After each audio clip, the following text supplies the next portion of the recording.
Virtual World Colloquium. Tonight we have a panel session on student learning experience in virtual worlds by current and past SJ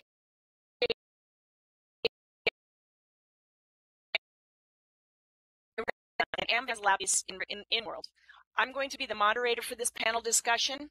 So first I'm going to introduce each of our speakers, and then we'll launch into our experiences. After the four of us are done, we will open the discussion up for audience participation, and we encourage you to ask questions, describe your own experience as it relates to what we've spoken about, or bring up issues we've overlooked. We've left a significant amount of time for a lively discussion and hope you will come away with an understanding of what immersive learning can be. It can be both fun and educational. The focus here is on what it is like to be a student and learning, but not necessarily just for formal classes, such as the current Renaissance Florence class.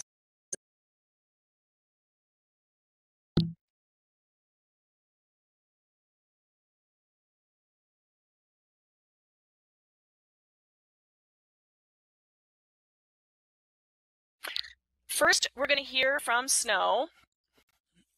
She discusses personal identification with your avatar as an extension of yourself.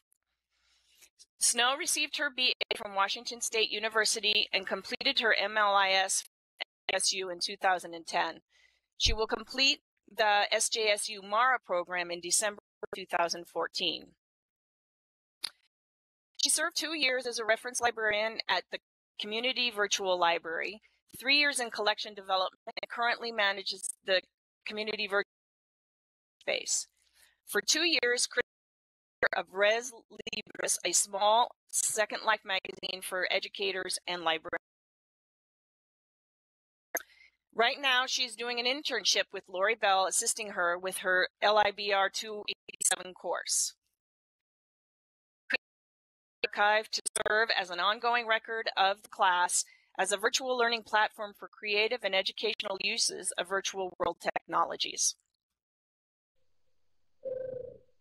Then we're going to be hearing from Sarah B. She will talk about the value of trips in Second Life. She is a San Jose State SLIS student as well, working towards completing her degree next spring. Sarah is part of the LIBR 287 Life in Tutor Times last fall, and she's also working with Dr. Pat Franks this semester and helping with documenting the Virtual Worlds Colloquium series. Smile for the camera. I will then give you some examples of creating displays of virtual objects and events for the purpose of creating documentation. I will be using the Tutor Times course from last semester. I am currently a student in my department at San Jose State University, and I am interested in instructional design for virtual world educational experiences. I am also on the board of directors for the Community Library on Sendelon in the in-world virtual world. Last but not least is Sarah W., who will be covering the pitfalls of learning in Second Life. She is currently a student in the MLIS program at San Jose State and aiming for a career as an archivist. She will graduate in May of 2014, and she also has a previous master's degree in communications from Fordham University. So with that, I'm going to turn the floor over to Snow.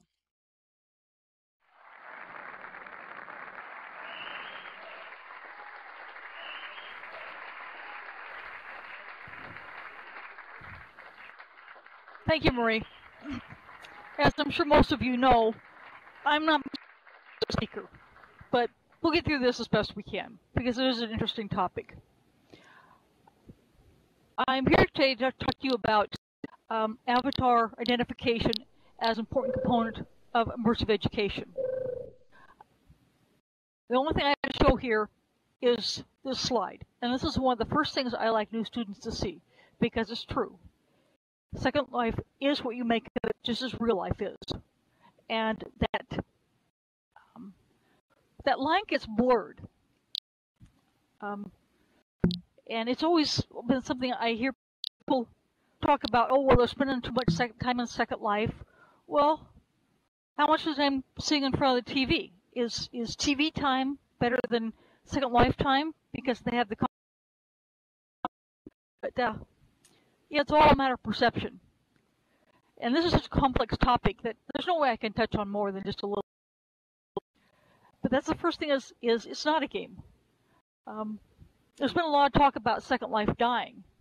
And it's true that new logins have dropped off dramatically. But what the numbers don't say is that people are staying longer and are more active. And why is that? Well, Linden Lab's been trying to figure that out for years, from the city stream of CEOs coming and going. At first, there was a lot of interest for educators. But as it was discovered that the technology needed for successful learning and teaching was just not there. The high-speed internet connections, the graphics card were just not in common use for the average student. So it kind of died off as one of those things, if you build it, they'll come. Well, schools build it, but students didn't come. And it kind of just died off, and for a long time it was getting to the point where the common theory was that the Second Life people were 18 to 25-year-old gamers, bored with maybe for the truth. Because people come into Second Life for different reasons, but they all have one thing in common. They come prepared to participate. They want to be active. They want to do things. They want to interact with this new environment. But what happens after that is a matter of personal perception. And that's what I was saying about how we see Second Life. It's not a game. It's an extension of society and culture if we let it be. If the virtual world is not relevant, if they cannot make it part of their life, they won't stay. And you could usually tell the difference by how much a person identifies with their avatar. For this class last fall, I think most of us could tell 3 weeks in which people were actively engaged in thinking of themselves as this avatar. And it's a progression. I know almost all, well, our avatars have to look like, kind of like ourselves, but maybe just a little bit better version of ourselves. And then gradually we think there's other possibilities. And I'll tell you later what was my moment. But I think they come in, we get 3 times. We get the explorer who really wants to learn. They want to be wowed, but they're just not sure yet. And we can work with those. We get the tourists that aren't quite sure, and we might win over some of those. And we get the business for visitor that's there for what they're doing for, and they're leaving. We don't have a chance with those. You know, the point is how we hook those people. And I'm not always sure for all. But I know that there are things that have worked. For me, I was taking 287, and we had various projects. We were supposed to find us a supervisor and volunteer for a project. Well, I volunteered to do a band book exhibit for Rocky. And it turned out much better than I had anticipated. And Rocky loved it. I got lots of compliments on it. I was telling Lori, the very best part was stepping back and looking at that and going, wow, I made that. I made something that people from all over the world can come see. Wow. And that was such a connection for Second Life for me right then, that this was real, and I could do things that mattered. But I still had my avatar that kind of looked like it should look, but not how I really looked. And it's hard to identify with an avatar that doesn't, but you can't look like you, so you know quite who you are. And for me, that moment changed when, and I'm not sure how many of you remember JC, the cat that was a Lions library one that was back then. And we'd always sit up there on the top of the wall and talk and laugh and joke around. JC, J-E-C. And he came one day in a tiny, and I had never ever seen a tiny. I was fascinated. I made him do all the little cute little tiny things of sit down, and lay down and clap. I mean, this was just, it opened my mind to possibilities I had not even considered. It's like, wow, I can be anything. I don't have to be this person I don't really feel comfortable with. I can be anything. And that just, between that and creating that, I was hooked. And I'm still active. I've been active ever since then. And that is what it takes. We have to find that hook. We have to appeal to that person that wants to. We have to get them connected with other people. Because it's all about people.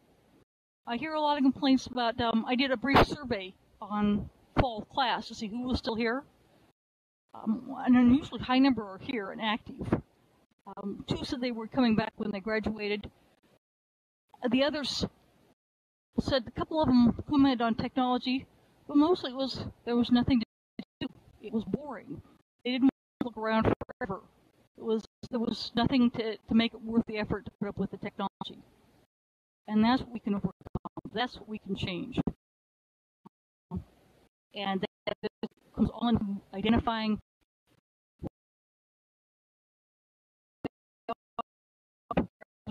and it's all about connection. And thank you.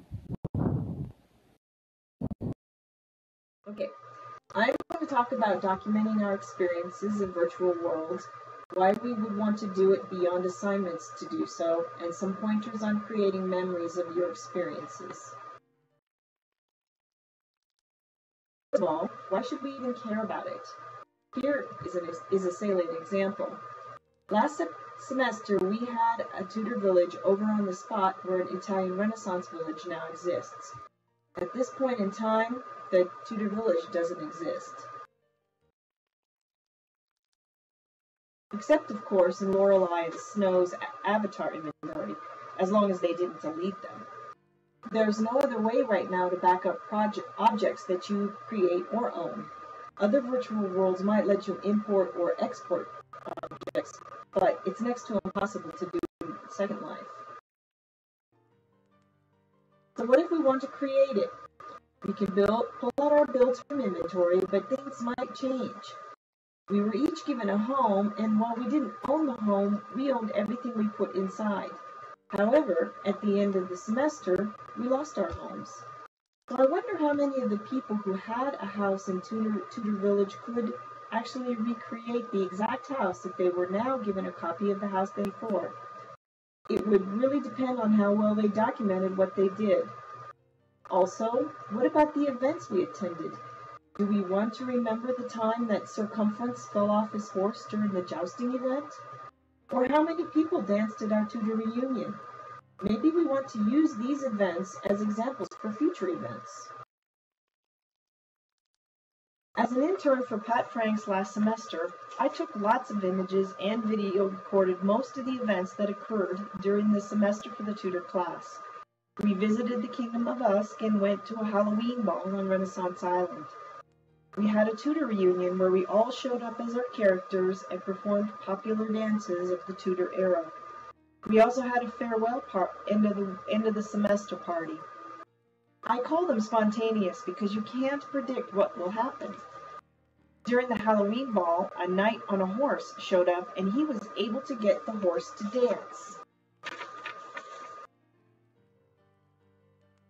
Besides events, there are the actual builds themselves.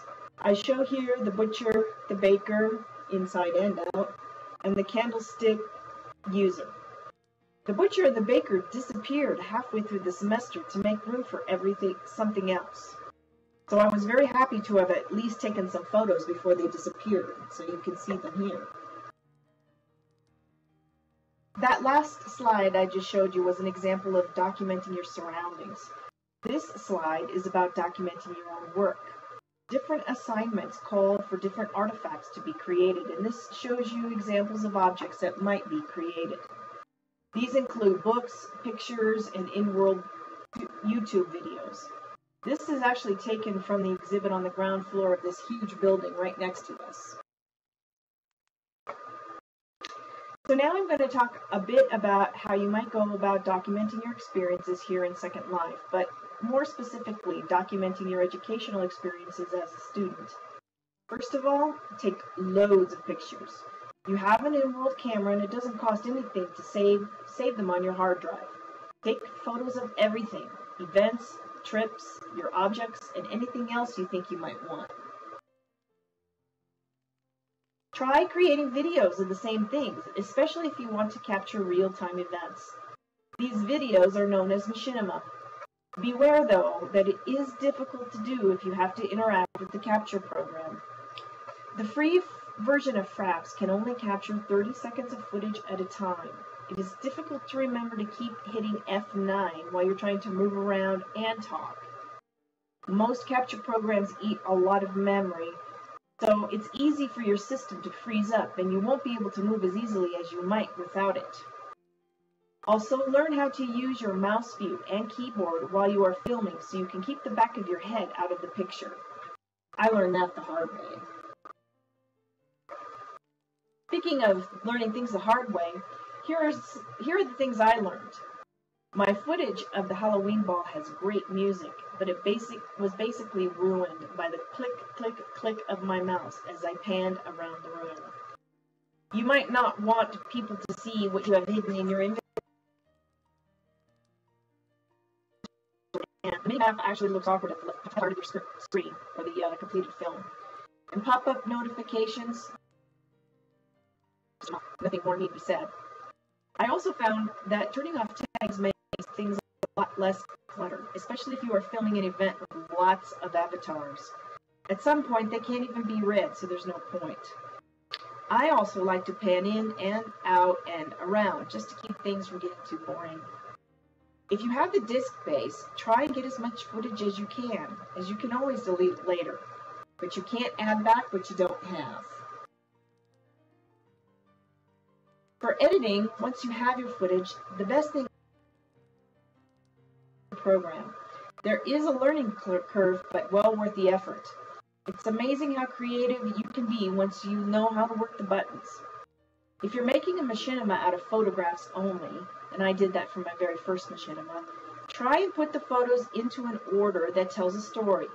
You can also mix it up by interweaving photos with film footage. Audacity, the free audio recording and editing program, got me out of a few jams when I needed it too. Finally, make sure you give everyone credit. I usually end with the music credits if I've used royalty-free music. To wrap up, videos and photos of your work and experiences in world can be kept outside of the virtual world in which they were created or experienced. There are tons of free social networking sites that will let you upload and store them there. But be warned, there is no guarantee that your favorite social networking site will still be around in 3 to 5 years. So keep a backup of everything locally on your hard drive or other storage types. Oh, and have fun.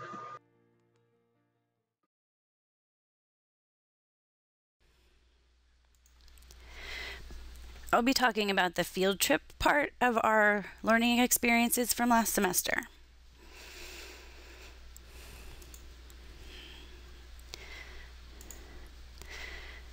When I started last semester, I knew that we were going to be required to take in-world field trips throughout the semester, but I didn't realize how these field trips would come to influence my overall learning experience.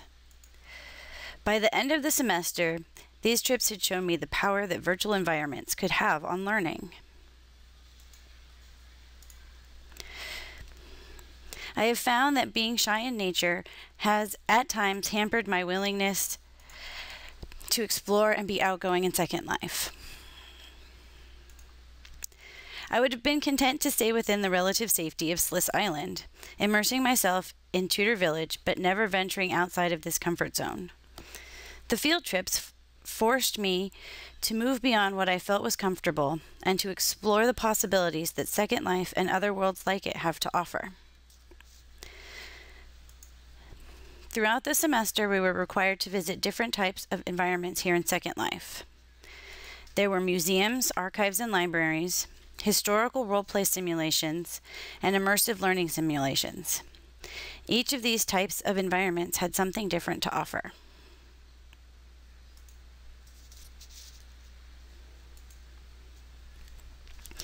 By visiting different museums and libraries, I began to appreciate how Second Life could be an exact mirror of the real world or used as an opportunity to move beyond reproduction to something more involved.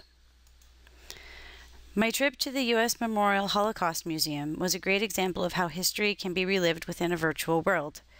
Instead of being a reproduction of the museum in Washington, D.C., the Second Life Museum is actually a recreation of an event during World War II. Kristallnacht was a 2-day nationwide persecution of Jewish businesses, homes, and synagogues. In Second Life, the story is told through oral narrations, posters, and a recreated cityscape. This museum allows you to actually walk through history and experience what happened.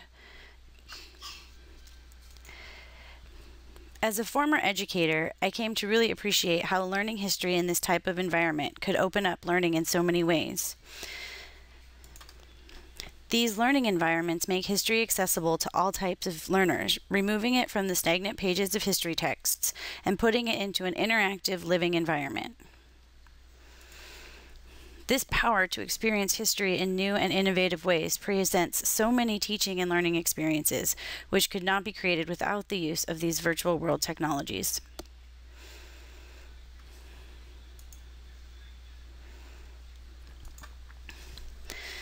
The historical role-playing simulations were more in line with my expectations on the use of a virtual world.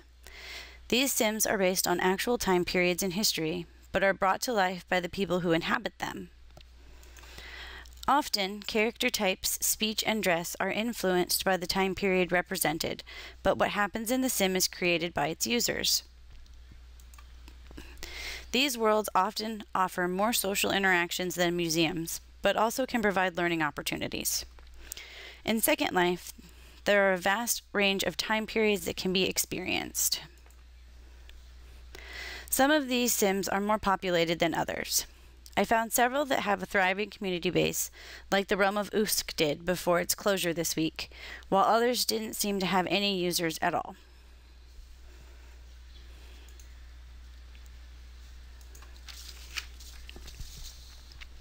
The third type of learning experience that we encountered was the learning simulation.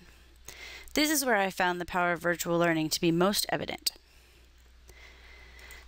This was especially the case when I went to the UC Davis Virtual Hallucination Simulation. This sim recreates the experience of living with schizophrenia. Mental illnesses are such an abstract concept if they're not something that affect you. To literally be able to walk in someone else's shoes was truly amazing. This sim lets you experience something that no amount of theory or reading could ever really portray.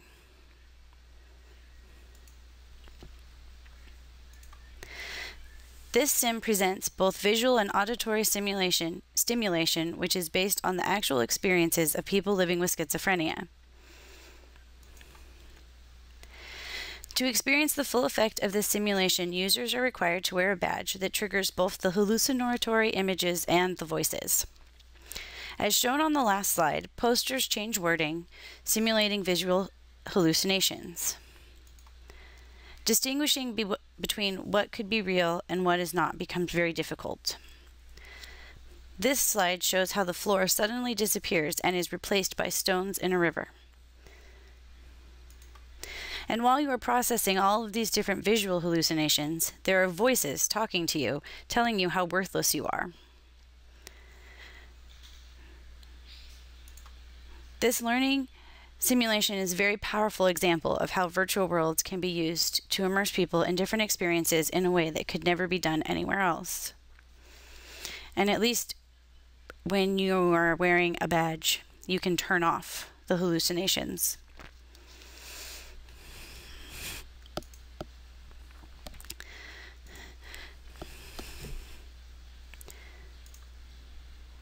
Virtual worlds let us experience things in such tangible ways. There are so many opportunities to be had in this kind of learning environment. For me, this learning potential was really reinforced through our field trip opportunities. Although the requirement pushed me outside of my comfort zone, I learned so much more by being required to visit other types of learning environments. Thank you.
minus 3